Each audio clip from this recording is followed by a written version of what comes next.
الحمد لله نحمده ونستعينه ونستغفره ونعوذ بالله من شرور أنفسنا ومن سيئات أعمالنا من يهده الله فلا مضل له ومن يضلل فلا هادي له وأشهد أن لا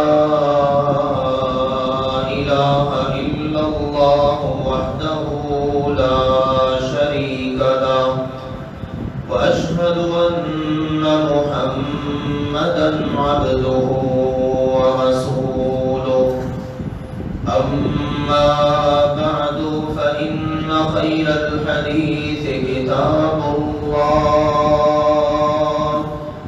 وخير الهدي هدي محمد صلى الله عليه وسلم وشر الأمور محدثاتها وكل محدثة بدعة وكل بدعة ضلالة وكل ضلالة في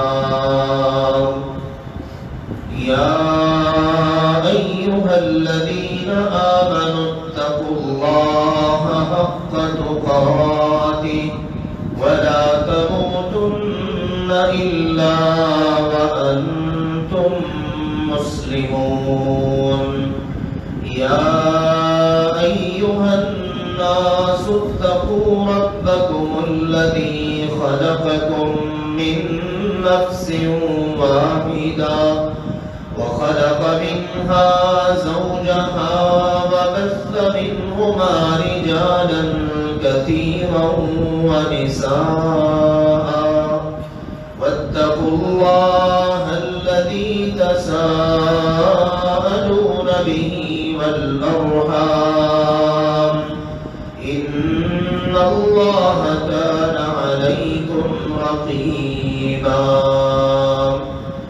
يا أيها الذين آمنوا اتقوا الله وقولوا قولا سديدا يصلح لكم أعمالكم ويغفر لكم ذنوبكم ومن يطع الله ورسوله فقد فاز فوزا عظيما أما بعد فأعوذ بالله السميع العليم من الشيطان الرجيم من همزه ونفخه ونفثه بسم الله الرحمن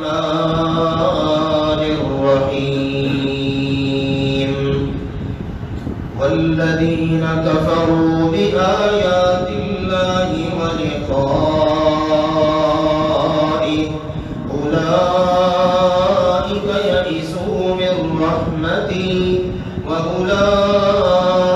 وأولئك لهم عذاب أليم فما كان جواب قومه إلا أن قالوا اقتلوه أو حرقوه فأنجاه الله من النار إن في ذلك لآيات لقوم يؤمنون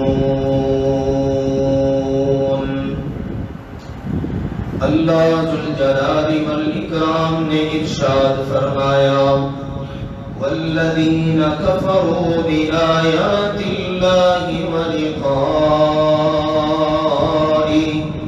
اور وہ لوگ جنہوں نے اللہ کی آیات اور اس کی ملاقات کا انکار کیا اولئک یئسوا من رحمتی اللہ کا فرمان ہے کہ یہی وہ بد نصیب ہے جو میری رحمت سے نا امید اور مایوس ہیں وَأُولَئِكَ لَهُمْ عَذَابٌ أَلِيمٌ، اور یہی وہ لوگ ہیں جن کے لیے دردناک عذاب ہے۔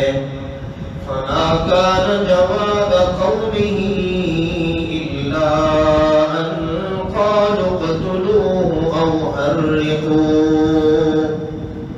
اس خوبصورت پیغام توحید، فکر آخرت، اتنی زبردست باتوں کے نتیجے میں ابراہیم علیہ السلام کی قوم کا جواب یہ تھا کہ اس کو قتل کر۔ خطبات جمعہ میں ذکر چل رہا ہے اللہ کے خلیل جد الانبیاء سیدنا ابراہیم علیہ السلام کا۔ اللہ تعالیٰ نے قرآن پاک میں کئی جگہوں پر سیدنا ابراہیم علیہ السلام کا واقعہ، قصہ کہیں اجمالاً اور کہیں تفصیلاً بیان کیا ہے، اور ہر مقام پر الگ الگ اسباق موجود ہیں۔ پڑھنے والوں کے لیے عبرت کا بہت سا سامان موجود ہے۔ اسی لیے بعض اہل علم نے، مفسرین نے، محدثین نے، مؤرخین نے جب سیدنا ابراہیم علیہ السلام کی سیرت کے متعلق لکھا تو انہوں نے بجائے اس کے کہ ایک واقعہ کو یا ایک بات کو شروع کریں اور اسی کو بیان کرتے چلے جائیں، ایسا کرنے کے بجائے انہوں نے قرآن پاک کے اسلوب کو مد نظر رکھا کہ اللہ تعالی نے کہاں کیسے بیان کیا ہے۔ جیسے عظیم مفسر امام ابن کثیر رحمہ اللہ تعالی، انہوں نے بھی یہی اسلوب اختیار فرمایا کہ سورۃ العنکبوت میں اللہ نے کیسے ذکر کیا ہے، اسی طرح سے سورۃ الانبیاء میں کیا ذکر ہوا ہے، سورہ مریم میں اللہ نے ابراہیم علیہ السلام کے بارے میں کیا بیان کیا، سورہ الصافات میں کیا ذکر ہوا، اسی طرح سے دیگر سورتوں میں۔ تو ہم نے بھی اس بار اللہ کی توفیق کے ساتھ اسی اسلوب کو مد نظر رکھتے ہوئے سیرت ابراہیم علیہ السلام کو بیان کرنا شروع کیا ہے۔ تو یہ جو ذکر سیدنا ابراہیم علیہ السلام کا چل رہا ہے، یہ سورۃ العنکبوت میں ہے۔ اس طرح ابراہیم علیہ السلام نے اپنی قوم کو دعوت دی۔ سورۃ العنکبوت میں ان کی ذکر کردہ دعوت کا زیادہ تر ذکر پچھلے جمعے ہو چکا ہے۔ ابھی جہاں سے میں نے پڑھا ہے کہ ان کی دعوت کی آخری بات تھی۔ ابراہیم علیہ السلام نے اللہ کی توحید کا ذکر کیا، اللہ کے اختیارات ان کو بتائے، ان کے جھوٹے معبودوں کا جھوٹا ہونا ثابت کیا، ان کی بے اختیاریوں کا ذکر کیا،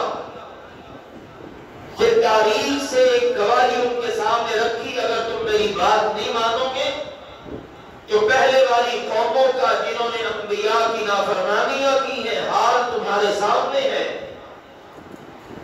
فکر آخرت کا ذکر کیا۔ یہ ساری باتیں کرنے کے بعد پھر آخر میں فرمایا الذین کفروا بآیات اللہ ولقائہ، سنو اتنی واضح دعوت کے باوجود بھی جو لوگ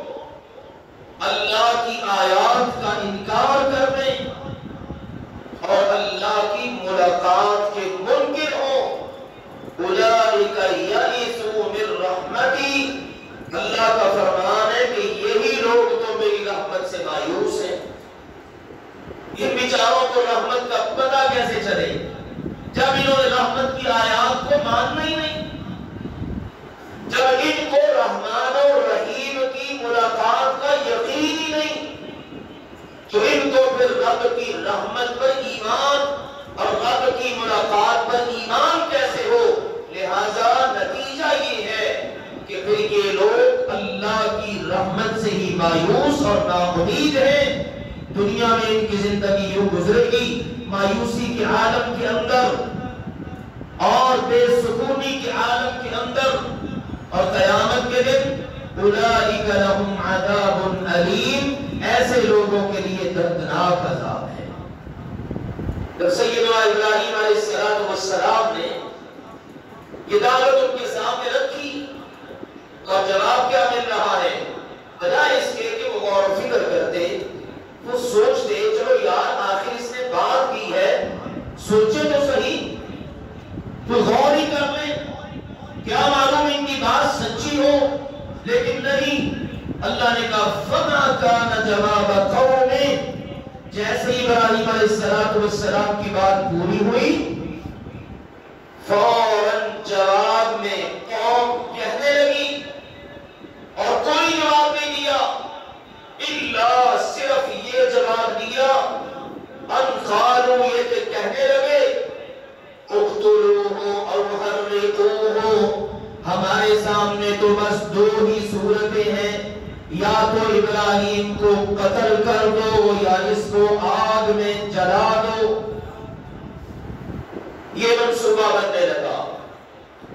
ہمارے پیارے نبی کریم صلی اللہ علیہ وآلہ وسلم کے متعلق بھی مکہ والوں کے اسی قسم کے منصوبے، دار الندوہ میں اجلاس ہوا، اس کی دعوت دن بدن بڑھتی چلی جا رہی ہے، لہذا اس کو کیسے روکا جائے، اس کو قید کر دیں، اس کو قتل کر دیں، اس کو مکہ سے نکال دیں۔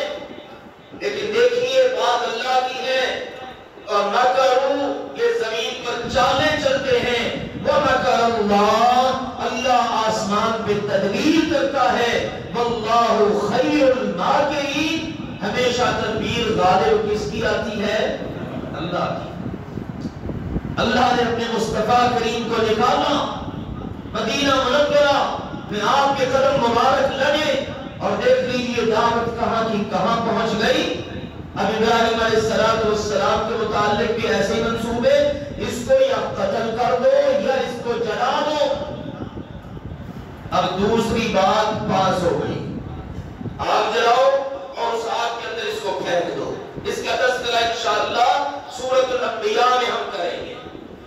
اللہ نے کہا انہوں نے جلانے کی کوشش کی، فَأَنْجَاهُ اللَّهُ مِنَ النَّارِ، تو اللہ نے اپنے ابراہیم کو جہنم کی آگ سے تو بچایا ہی بچایا تھا، اللہ نے دیکھتے ہی دیکھتے یہ معجزہ سب کے سامنے کر دکھایا کہ اللہ نے انہیں دنیا کی آگ سے بھی بچا لیا۔ انہوں نے اتنی بڑی آگ جلائی کہ ویسی آگ آج تک جلائی نہیں گئی، اور ابراہیم علیہ السلام کو جنیق کے ذریعے باقاعدہ اس نے پھینک دیا، لیکن آگ پر حکم تو آگ کے مالک کا ہی چلتا ہے نا، جلانے والوں کا تو نہیں نہ چلتا۔ اس مالک نے اس آگ کو کہہ دیا میرے ابراہیم کو جلانا نہیں ہے، بلکہ تو ٹھنڈی ہو جا، اور ایسی ٹھنڈی ہو کہ سلامتی والی بن جا۔ جو اللہ نے اپنے ابراہیم علیہ السلام کو نجات دی آگ سے، فرمایا ان فی ذلک لآیات لقوم یؤمنون، یقیناً اس واقعہ میں ایمان والوں کے لیے بڑے سبق موجود ہیں۔ کن کے لیے؟ ایمان والوں کے لیے۔ پیچھے ذکر ہوا جنہوں نے نہیں ماننا نا، ان کے لیے کوئی سبق نہیں ہے، وہ تو رب کی رحمت سے ہی مایوس ہیں، ان کو کیا پتا چلے رب کی رحمت ہوتی کیا ہے۔ لہذا ایمان والوں کے لیے بڑے سبق موجود ہیں۔ اب جب نجات پا لی نا، تو ابراہیم علیہ السلام نے پھر ان کو دعوت دی، فرمایا وَقَالَ إِنَّمَا اتَّخَذْتُم مِّن دُونِ اللَّهِ أَوْثَانًا المودۃ بینکم فی الحیاۃ الدنیا، سنو بھائی تم اپنے جھوٹے معبودوں پر اتنے پکے ہو کہ تم نے ان کو چھوڑ کر سچے معبود کی عبادت پر آنے کی بجائے جس نے تمہیں یہ دعوت دی تمہارے جھوٹے معبودوں کی بے ثباتی کو ذکر کیا اس کو آگ میں پھینک دیا، لیکن میں تو تمہیں حق بات بتانے سے پیچھے رہ ہی نہیں سکتا۔ اب بھی سن لو میری بات وہی ہے کہ جو دنیا کے اندر تم نے جھوٹے معبود بنا رکھے ہیں اور ان کے ساتھ ٹوٹ کے محبت کرتے ہو، یاد رکھنا تمہاری یہ محبت صرف دنیاوی زندگی تک ہے، اس محبت کا تعلق صرف دنیا کی حد تک۔ اور اللہ نے کہا ہے قرآن پاک میں اللہ کے شریک بنا کر بعض لوگ یحبونہم کحب اللہ، ان سے اس طرح محبت کرتے ہیں جس طرح اللہ سے محبت ہونی چاہیے، اور واقعتاً ایسا ہی ہے۔ آپ ان جھوٹے معبودوں کے بارے میں ذرا سی بات کر کے دیکھ لیں، لوگ آپ کو طرح طرح کے فتوے لگا دیں گے، آپ کی جان کے دشمن بن جائیں گے، اور اکیلے اللہ سبحانہ و تعالی کی توحید، اس کے اثبات اور اسی طرح سے اللہ کے اختیارات، ان چیزوں کا آپ ذکر کر کے دیکھ لیں، لوگ اس کو ماننے اور سننے کے لیے تیار ہی نہیں ہوتے۔ اور قرآن نے پتہ کیا کہا؟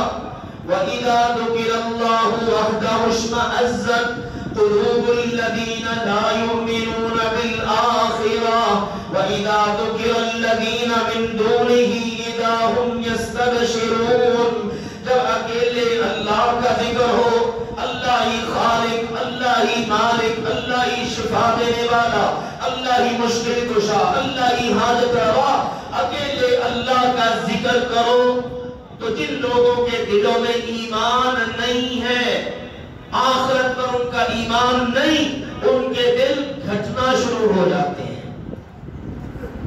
دلوں میں گھٹن محسوس کرتے ہیں، یہ کیا اکیلے اللہ کا ذکر؟ اور جب اللہ کے علاوہ اوروں کا ذکر شروع کر دو، اللہ نے فرمایا خوش ہونا شروع ہو جاتے ہیں۔ اب ہوئی نا بات، یہ ہوئی نا اولیاء سے محبت، اکیلے اللہ کا ذکر، یہ تو ہمارے اولیاء کی گستاخی ہے۔ یہ حالت ہوتی ہے لوگوں کی، اللہ کے قرآن پر قربان جائیں، رب کے قرآن نے ایک ایک بات نکھار کے رکھ دی ہے۔ ابراہیم علیہ السلام نے کیا کہا؟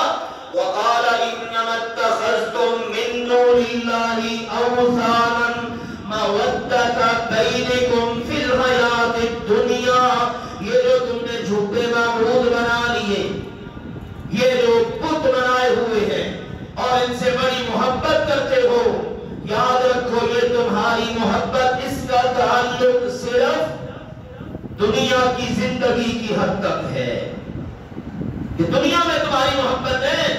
ثم یوم القیامت یکفر بعضکم ببعض ویلعن بعضکم بعضا، جب قیامت کا دن ہوگا تو تم آپس میں ایک دوسرے کا انکار کر دو گے، انکار ہی نہیں کرو گے بلکہ آپس میں ایک دوسرے پر لعنت کرو گے، تمہارے معبود تم پر لعنت کریں گے اور تم اپنے معبودوں پر لعنت کرو گے۔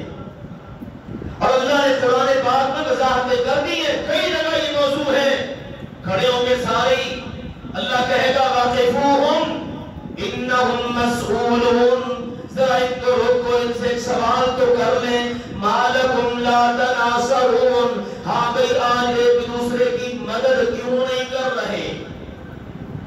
کہاں ہیں تمہارے معبود جو تمہاری مدد کریں؟ جب ان کو معبود نظر آئیں گے نا تو کہیں گے اللہ ان پر لعنتیں برسا، ان پر لعنت ہو، یا اللہ ذرا ایک مرتبہ دنیا میں ہمیں بھیج تو صحیح، پھر ہم دیکھیں کہ جناب ان کا حشر ہم کیا کرتے ہیں۔ اس طرح کی باتیں جہاں بجا قرآن میں موجود ہیں۔ ابراہیم علیہ السلام نے کہا دنیا کی حد تک محبت ہے، قیامت کے دن تم آپس میں ایک دوسرے کا انکار بھی کرو گے بلکہ ایک دوسرے پر لعنت بھی کرو گے، لیکن قیامت کے دن یہ انکار اور لعنت کسی کام کا نہیں۔ وَمَأْوَاكُمُ النَّارُ، اب تو تم سب کا ٹھکانہ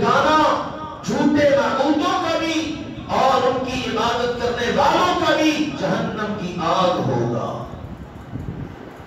وَمَا لَكُم مِّن نَاصِرِينَ، اور تمہارا کوئی مددگار نہیں ہوگا. بے یار و مددگار، تم جہنم کی آگ میں داخل ہو جاؤ گے. اگر یہ دعوت پیش کی تو ایمان لانے والے صرف 2 لوگ تھے، ایسا کہ پہلے بھی ذکر ہوا ہے. ایک آپ کی زوجہ محترمہ سیدہ سارہ سلام اللہ علیہا، اور دوسرے تھے آپ کے بھتیجے سیدنا لوط علیہ السلام. اگر یہ دعوت دی قوم نے کو نہیں مانا، اب اللہ نے ذکر کیا ہے فآمن لہ لوط، اتنی خوبصورت دعوت کے نتیجے میں ایمان لائے تو لوط علیہ السلام ان پر ایمان لائے. یعنی پوری قوم میں سے، مردوں میں سے ایمان کون لایا؟ لوط علیہ السلام، وہ ایمان لائے. اب اس کے بعد ہوا یہ، ابراہیم علیہ السلام نے کہا قوم تو مانتی نہیں ہے، اب یہ بستی چھوڑنی پڑے گی. وقال انی مہاجر الی ربی، فرمانے لگے ٹھیک ہے بھئی تم نے نہیں ماننا، رب کا حکم آ چکا ہے، اب میں اپنے رب کی طرف ہجرت کر کے جا رہا ہوں. اب جب ہجرت کر کے نکلے نا تو یہ 3 لوگ تھے، ابراہیم علیہ السلام، ان کی زوجہ محترمہ سیدہ سارہ سلام اللہ علیہا، اور ان کے بھتیجے سیدنا لوط علیہ السلام. اب ہجرت کر کے چل پڑے. اب ایک بڑی خوبصورت اور دلچسپ حدیث سن لیجیے جو صحیح بخاری شریف میں موجود ہے. سیدنا ابو ہریرہ رضی اللہ تعالی عنہ اس حدیث کے راوی ہیں. رسول اللہ صلی اللہ علیہ وسلم نے فرمایا ہاجر ابراہیم علیہ السلام بسارہ، ابراہیم علیہ السلام اپنی بیوی سیدہ سارہ کو لے کر ہجرت کر کے نکل گئے. ہجرت کی. سیدہ سارہ سلام اللہ علیہ ساتھ ہیں، یہ دونوں میاں بیوی، اور تیسرا ان کا بھتیجا لوط علیہ السلام. اللہ کے نبی نے فرمایا فدخل بها قرية فيها ملك من الملوك او جبار من الجبابرة. آپ نے فرمایا چلتے چلتے یہ جوڑا ایک بستی میں داخل ہوا، اور اس بستی کا بادشاہوں میں سے ایک بادشاہ تھا جو بڑی جابر قسم کا تھا، بڑا سفاک ظالم. جب اس کو اطلاع ہوتی کہ آج ہماری بستی میں ایک خوبصورت عورت آ گئی ہے تو وہ بدبخت بلا لیتا، زنا اور بدکاری کرتا. ہاں صرف اس کو چھوٹ ہوتی جس کے بارے میں پتا چلتا یہ بہن بھائی ہیں. اب ابراہیم علیہ السلام جب اس بستی میں گئے نا تو اب اس کو فقیرہ، اس کو اطلاع دی گئی. اس کے ہلکاروں نے، اس کے لوگوں نے اس کو آ کے بتایا کہنے لگے دخل ابراہیم بامرأة وهي من احسن النساء. بادشاہ سلامت، آج تو ہماری بستی میں ایک ابراہیمی نامی آدمی آیا ہے، اور اس کے ساتھ جو عورت ہے وہ کائنات کی سب سے خوبصورت ترین عورت ہے. اللہ کے نبیوں کی عورتیں سب سے خوبصورت ہوا کرتی ہیں، ہر لحاظ سے، اعمال کے لحاظ سے، جسم کے لحاظ سے، روحانی لحاظ سے. اور جن بدبختوں نے جھوٹے دعوے کیے ہیں نبوتوں کے، ان کی بیویوں کے ہاتھ دیکھ سکتے ہو، ان کے نام دیکھ سکتے ہو، اسی سے اندازہ ہو سکتا ہے کہ ان کی حالت کیا ہے. اسی لیے ہم کہتے ہیں رسول اللہ صلی اللہ علیہ وسلم کی نبوت و رسالت کے بعد اللہ نے قیامت تک کے لیے نبوت و رسالت کا دروازہ بند کر دیا ہے. بے شمار دلیلیں، ایک دلیل یہ بھی نوٹ کر لیں، نبی کی بیوی خوبصورت ہوا کرتی ہے، اس کا نام بھی بڑا خوبصورت ہوا کرتا ہے. ہم کہتے ہیں ہم بڑے فخر کے ساتھ اپنے پیارے نبی کی بیویوں، اپنی ماں کے ناموں پر اپنے بچیوں کے نام رکھتے ہیں. جن ظالموں نے اللہ کے نبی کے مقابلے میں کسی اور کو نبی مانا ہے، مثال کے طور پر قادیانی، مرزا غلام احمد قادیانی، یہ کذاب اور دجال، اس کے ماننے والے ذرا اس کی بیوی کے نام پر اپنی بچی کا نام ہی رکھ کے دکھا دیں، کوئی نہیں رکھے گا، نام ہی ایسا واحیات قسم کا ہے۔ پھر بدصورتی میں تو مثال تھی، تو نبیوں کی بیوی سبحان اللہ آگے ہرکاروں نے جناب اطلاع دی، بادشاہ سلامت ابراہیم آئے ہیں اپنی بستی میں، اور ان کے ساتھ جو خاتون ہے نا، جو عورت ہے، وہ کائنات کی سب سے خوبصورت ترین عورت ہے، ویسی خوبصورت عورت ہم نے دیکھی کوئی نہیں۔ اب جب آخری اطلاع دی نا، فارسل الیہ، تو بادشاہ نے ابراہیم علیہ السلام کی طرف پیغام بھیجا اور کہا انیا ابراہیم من هذه التي معك، ابراہیم علیہ السلام کو طلب کرو، طلب کیا گیا، آ گئے تو آگے اس نے کھڑا کر لیا، پوچھنے لگا، کہنے لگا ہے ابراہیم یہ جو عورت تیرے ساتھ ہے یہ کون ہے؟ یہ اتنی خوبصورت عورت جو تیرے ساتھ ہے یہ کون ہے؟ سنیے، قال ابراہیم علیہ السلام نے فرمایا اختی، یہ میری بہن ہے۔ تھی کیا؟ بیوی۔ بادشاہ کو کیا بتایا؟ میری بہن ہے۔ آگے بات آ رہی ہے اس کی وضاحت میں، کیونکہ میں نے بتایا ہے وہ بادشاہ بدبخت صرف ان کو چھوڑتا جو بہن بھائی ہوتے۔ اب اس بدبخت کے ظلم سے بچنے کے لیے ابراہیم علیہ السلام نے سبحان اللہ یہ انداز اختیار کیا۔ ویسے بھی جب جنگ ہوتی ہے نا کفر اسلام کی، چونکہ ابراہیم علیہ السلام اس وقت اسی جنگ کی کیفیت میں تھے، اپنے گھر والوں کا بچاؤ کرنا ہے، تو اللہ کے نبی نے بتایا الحرب خدعہ، جنگ ہے ہی دھوکے کا نام، دشمن کو دھوکہ دے کر اپنے آپ کو بچانا ہے، دشمن کا نقصان کرنا ہے۔ اب وہ نے کہا یہ میری بہن ہے، ثم رجع الیہا، ان کا اچھا ٹھیک ہے چلو جاؤ چلے جاؤ۔ ابراہیم علیہ السلام واپس پلٹ کے آئے سیدہ سارہ کے پاس۔ سنیے بڑی دلچسپ بات ہے، آگے فقال فرمانے لگے لا تکذبی حدیثی، سارہ میری بات کو جھٹلانا نہیں ہے، تو نے میری بات کو جھٹلانا نہیں، تکذیب نہیں کرنی، کیونکہ اس ظالم نے مجھ سے پوچھا تھا یہ کون ہے تیرے ساتھ؟ فَإِنِّي أَخْبَرْتُهُمْ أَنَّكِ أُخْتِي، میں ان کو بتا کے لایا ہوں کہ تو میری بہن ہے۔ میں نے یہ نہیں کہا میری بیوی ہے، میں نے کہا میری بہن ہے۔ اب اگر وہ تجھ سے پوچھے ابراہیم تیرا کیا لگتا ہے، تو تو نے بھی جواب میں یہی کہنا میں اس کی بہن ہوں، وہ میرا بھائی ہے، تو نے میری تکذیب نہیں کرنی۔ اور وجہ کیا ہے؟ سنو میرے پیارے بھائیو، یہ ہے جواب بہن کہنے کی وجہ کیا تھی؟ فرمانے لگے واللہ ان علی الارض مؤمن غیری و غیروں کے، اللہ کی قسم روئے زمین پر کوئی جوڑا تیرے میرے سوا ہے ہی نہیں جو مومن ہو۔ اللہ کی ساری زمین پر تیرے میرے علاوہ کوئی مرد عورت یا میاں بیوی ہے ہی نہیں جو مومن ہو۔ ایمان کے رشتے کے حوالے سے تو اور میں کیا ہے؟ بہن اور بھائی، اور خونی یا دوسری رشتہ داری کے حوالے سے تو ہم کبھی بھی ہیں۔ یہ میری مراد ہے ایمان کے لحاظ سے تو میری بہن ہے، لہذا میں نے اس کو یہ بتا دیا ہے۔ چنانچہ نتیجہ پہ یہ نکلا فارسل بها الیہ، سیدہ سارہ کو اس بادشاہ کے پاس بدبخت کے پاس لے جایا گیا۔ فقام الیہا، تو اس بدبخت نے ان کی طرف بڑھنے کی کوشش کی۔ اس نے کہا اتنی خوبصورت عورت، قانون توڑ لو اپنا، یہ بہن ہے اگرچہ لیکن توڑ لو اپنا قانون۔ سنو میرے عزیزوں، بڑے بڑے مسئلوں کا حل موجود ہے اس حدیث میں جو بھی میں بیان کرنے لگا ہوں۔ آج معمولی پریشانیوں میں کہاں کے کہاں پہنچ جاتے ہیں۔ کبھی یہ نسخہ استعمال کر کے دیکھو سیدہ سارہ والا، اور نتائج دیکھو اللہ کیسے دیتا ہے۔ اب وہ بدبخت پورے علاقے سے بڑھا سیدہ سارہ کی طرف، اور اس کے آنے تک سیدہ سارہ نے کیا کیا؟ فقامت توضأ وتصلی، فٹافٹ کھڑی ہوئی، وضو کیا اور نماز پڑھنی شروع کر دی۔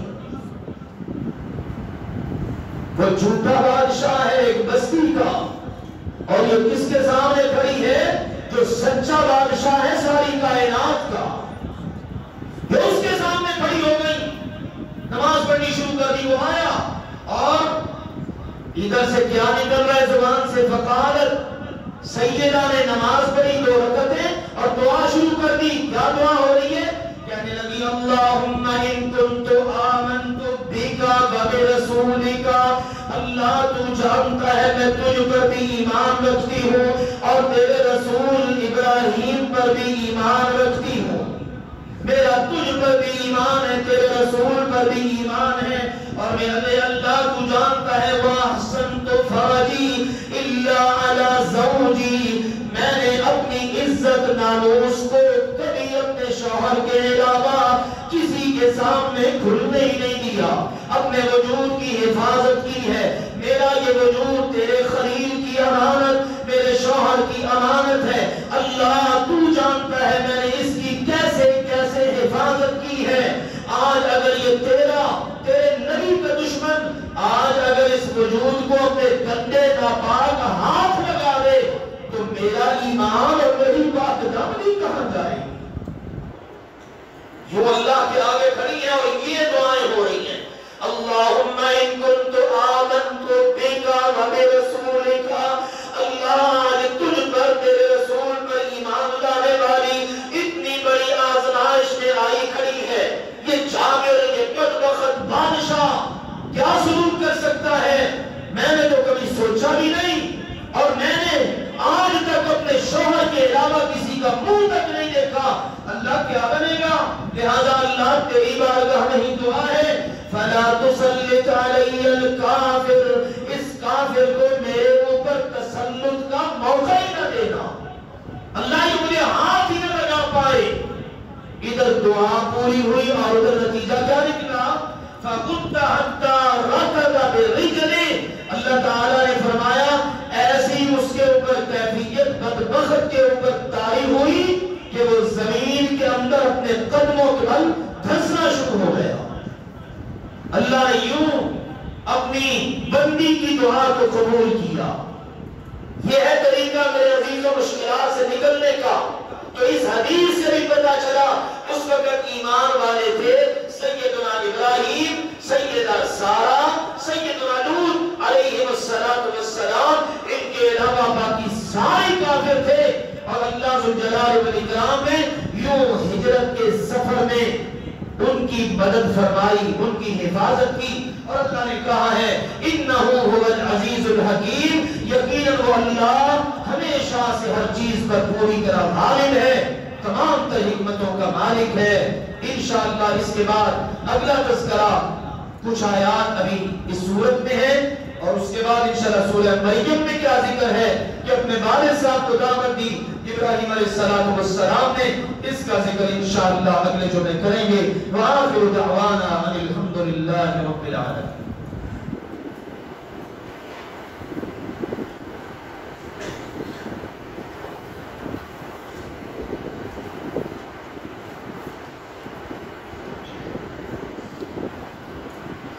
الحمدللہ نحمده ونستعینه ونستغفره ونعوذ بالله من شرور انفسنا ومن سیئات اعمالنا، من يهده الله فلا مضل له ومن يضلل فلا هادي له، واشهد ان لا اله الا الله وحده لا شريك له، واشهد ان محمدا عبده ورسوله، اما بعد فان خير الحديث كتاب الله وخير الهدي هدي محمد صلى الله عليه وسلم، وشر الأمور محدثاتها وكل محدثة بدعة وكل بدعة ضلالة وكل ضلالة في النار، أما بعد۔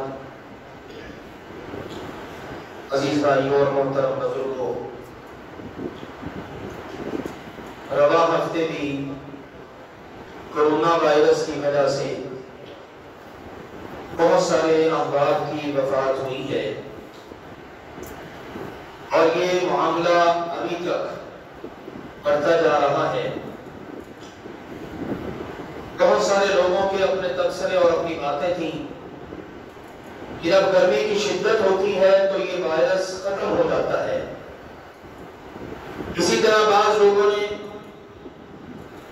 ثریا ستارے کے بارے میں اللہ کے نبی کریم صلی اللہ علیہ وآلہ وسلم کی حدیث اس کو بیان کر کے یہ کہہ دیا تھا کہ غالباً 18 یا 14 مئی تک یہ کرونا وائرس ختم ہو جائے گا۔ اللہ کے نبی نے تو ایسی کوئی بات نہیں کہی کہ اتنی مئی کو ختم ہو جائے گا۔ تو کہنے کا مقصد یہ ہے بہت سارے لوگوں نے مذہب کی آڑ میں یا ویسے ایسی بہت ساری باتیں کر رکھی تھی، لیکن معلوم یہ ہو رہا ہے، ہم یہ دیکھ رہے ہیں اور یہ روز روشن کی طرح بات واضح ہے، وہ ساری کی ساری باتیں غلط ہیں۔ اور یہ سمجھنے والی بات ہے کہ حکم اللہ تعالیٰ ہی کا چلتا ہے۔ اس وائرس کے ذریعے کسی کو دنیا سے لے جانا، کسی پر اس وائرس کا اثر ہی نہ ہونے دینا، یہ سب کے سب حکم کس کے ہیں؟ اللہ کے۔ لہذا بجائے اس کے کہ ہم ادھر ادھر دیکھیں یہ ہو جائے گا وہ ہو جائے گا فلاں وقت تک گرمی اتنی پڑے گی ختم ہو جائے گا، اس طرح کی باتیں، ہم اس سب کو چھوڑ کر اصل کام کریں۔ اور وہ اصل کام کیا ہے کہ اپنے رب کی طرف رجوع کریں، اپنے اللہ سے دعائیں مانگیں، اپنے اللہ سے معافی مانگیں۔ اگر آپ دیکھ لیں سلسلہ بڑی شدت کے ساتھ جاری ہے اور بڑھتا ہی چلا جا رہا ہے۔ اللہ تعالیٰ سب کی حفاظت فرمائے۔ بہت سارے احباب انشاءاللہ تعالیٰ جس طرح ہم کئی جمعوں سے نماز جنازہ پڑھتے آ رہے ہیں، میرے عزیزوں کیونکہ ان حالات میں جنازوں میں شرکت کرنا بھی بڑا مشکل ہو رہا ہے، یہ اللہ کا شکر ہے، الحمدللہ ایک سنت ہے غائبانہ نماز جنازہ کی، اس کے ذریعے ہم بہت سارا ثواب اللہ کے فضل سے حاصل کر سکتے ہیں۔ لہذا آج بھی انشاءاللہ تعالیٰ نماز جمعہ کے بعد ہم غائبانہ نماز جنازہ پڑھائیں گے۔ یہ محمد زاہد اقبال صاحب کے بارے میں بھی میرے پاس موجود ہے، اسی طرح ہمارے بزرگ تھے شاہ حسین صاحب، اور بھی اسی طرح کئی ایک، تو سب کے متعلق انشاءاللہ تعالیٰ دعا ہو جائے گی، اللہ ذوالجلال والاکرام اپنی رحمت فرمائے۔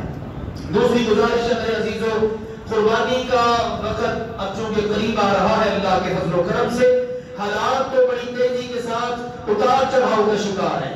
معلومات یہ تھی کہ پہلے کراچی کے اندر منڈی پر پابندی رکھ گئی، بند ہو گئی، پھر سننے میں آیا کھل گئی۔ لاہور کے بارے میں تھا کہ یہاں پر بھی جناب منڈیاں کھلی رہیں گی جہاں پر دستیاب ہوں گے، لیکن اب اطلاع ہے کہ نہیں یہاں پر بھی پابندی ہے۔ اللہ عالم کیا صورتحال بنتی ہے، لیکن میں نے یہ عرض کرنا ہے کہ انشاءاللہ سنت ابراہیمی پر عمل کرنے کی پوری کوشش کرنی چاہیے۔ SOPs کو مد نظر رکھتے ہوئے اللہ کے فضل و کرم سے ہم نے سنت ابراہیمی پر عمل کرنا ہے اللہ کی توفیق کے ساتھ۔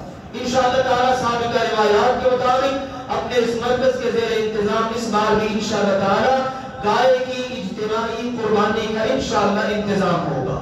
تو اس کے لیے آپ احباب میں سے جس نے حصہ ڈالنا ہے وہ بر وقت انشاءاللہ تعالیٰ اس حوالے سے مسجد کمیٹی کے ساتھ اور اسی طرح ہمارے جو بزرگ انتظامات کرتے ہیں ان کے ساتھ بر وقت رابطہ کر لیں تاکہ آپ کے اس سے محفوظ ہو جائے اور انشاءاللہ العزیز آپ اللہ کے فضل و کرم سے اس سنت پر عمل کرنے والے بن جائیں۔ آخری گزارش یہ ہے، حالات کی جو صورتحال ہے وہ ہم سب کے سامنے ہی ہے۔ ملک کے اندر حالات کئی لحاظ سے عجیب قسم کے ہیں۔ مثال کے طور پر آپ دیکھیے مساجد کے اوپر تو پابندیاں لگائی گئی، رمضان کے اندر مسجدیں بند ہو، تراویح نہ ہو، کیوں؟ کرونا وائرس کا مسئلہ ہے۔ اور دوسری طرف کیا ہے، ہمارے ہمیشہ کے دشمن کہ جس نے ہمارا وجود تک برداشت نہیں کیا، ہندو، ان کا مندر باقاعدہ ہماری گورنمنٹ تعمیر کر رہی ہے اسلام آباد میں، ان کو مندر بنا بنا کے دیے جا رہے ہیں، اللہ کے منکروں کو، اللہ کے دشمنوں کو، اور اللہ کے بندوں کے لیے، مسلمانوں کے لیے مساجد بند کی جا رہی ہیں۔ حکومت کو ہوش کے ناخن لینے چاہیے، ہونا یہ چاہیے اسلامی مملکت کے اندر مسلمانوں کے لیے کسی قسم کی کوئی پابندی نہیں ہے۔ اپنے مساجد میں، شعائر اللہ میں، ہاں غیر مسلموں کی اگر ضروریات ہو، یہ جو اقلیتیں ہیں اسلام ان کو ان کے حقوق دیتا ہے، لیکن یہ حقوق کا مطلب یہ نہیں ہے کہ آپ مسلمانوں کے حقوق سلب کر لیں اور غیر مسلموں کو ان کے حقوق دینا شروع کر دیں۔ یہ کہاں کا اسلام ہے؟ پھر اسی طرح آپ دیکھیے اللہ کے دشمنوں کے ساتھ کس طرح سے پیچھے بڑھائی جا رہی ہے دوستیوں کی۔ ہم نے ہمیشہ اس چیز کے بارے میں حکومت کو اصلاح کا پیغام دیا ہے، اور یہی ہمارا سلف صالحین کا الحمدللہ نقطہ نظر تھا کہ حاکم وقت کو، حکمرانوں کو باقاعدہ بتایا جائے اللہ کے بندوں کرنے والا کام یہ ہے۔ کرنے والا کام کیا ہے؟ اللہ کے دشمنوں کے ساتھ جو قرآن نے حکمت عملی دی ہے، جو حدیث میں ہے، اس کے مطابق ان کے ساتھ معاملات ہونے چاہیے۔ یہ نہیں کہ آپ ان کے ساتھ دوستیوں کی پیٹیں بڑھائیں، اللہ نے کہا یہ کبھی بھی راضی نہیں ہو سکتے، تم جو مرضی کر لو، لیکن اس کی آڑ کے اندر ایسا بھی نہیں ہونا چاہیے کہ آپ مساجد پر پابندیاں لگا دیں، اسلامی شعائر کو پامال کریں اور نہ غیر مسلموں کو حقیقت دیں۔ یہ بالکل بھی ہمارے لیے مناسب نہیں ہے، ہمارے حکمرانوں کے لیے مناسب نہیں ہے۔ اس وقت ضرورت اس بات کی ہے کہ ہم اللہ کے گھروں کو آباد کریں اور اسی طرح توبہ استغفار کی طرف رجوع کریں۔ ابھی تک ہماری حکومت کی طرف سے یہ سننے دیکھنے میں نہیں ملا کہ وہ کہے پوری کی پوری قوم اللہ کی بارگاہ میں آ جائے، توبہ کرو بھائی، استغفار کرو بھائی، اللہ سے معافیاں مانگو، لیکن اس طرح کے کاموں کی طرف حکومت چلی ہوئی ہے۔ اللہ ذوالجلال والاکرام سے دعا ہم کرتے ہیں، اللہ ہمارے وطن کو باقیاتاً اسلامی فلاحی ریاست بنا دے، مدینے کی ریاست حقیقی معنوں میں بنا دے، صرف حکمرانوں کے کہنے کی حد تک نہیں، اللہ عملی طور پر ہمارے وطن کو مدینے کی ریاست بنا دے، اور اللہ ذوالجلال والاکرام ہمارے وطن کے دشمنوں کو نیست و نابود فرمائے، اسلام اور مسلمانوں کے دشمنوں کو اللہ نیست و نابود فرمائے، اللہ اسلام اور مسلمانوں کو غلبہ عطا فرمائے۔ وآخر دعوانا الحمدللہ رب العالمین۔